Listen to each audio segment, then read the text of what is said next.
จิตใจของเฮามันทำงานแนวใดทานฮู้บ่ถ้าทานยังจื้อได้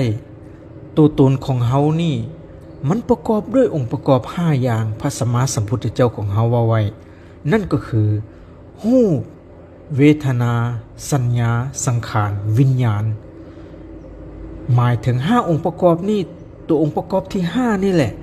ที่เอิ้นว่าจิตใจซึ่งข้าพเจ้าได้เว้าเลยว่าคำว่ามโนวิญญาณจิตมโนวิญญาณเป็นคำเดียวกันใช้แทนกันก็คือตัวจิตใจนี่แหละจิตใจนี่มันจะไปทำงานโดยจับเกาะอยู่กับ4องค์ประกอบข้างต้นที่ข้าพเจ้าเว้ามาบางครั้งจิตใจก็จะไปอยู่กับร่างกายบางครั้งจิตใจก็จะวนเวียนไปอยู่กับความรู้สึกสุขทุกข์เฉยๆที่เอิ้นว่าสัญญาบางครั้งจิตใจก็จะไปอยู่กับความทรงจำในอดีตที่เอิ้นว่าสัญญา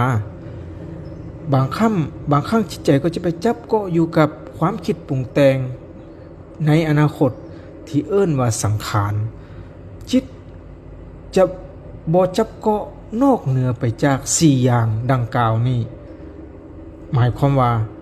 ฐาน4อย่างนี้เป็นฐานที่ตั้งของจิตนั่นเอง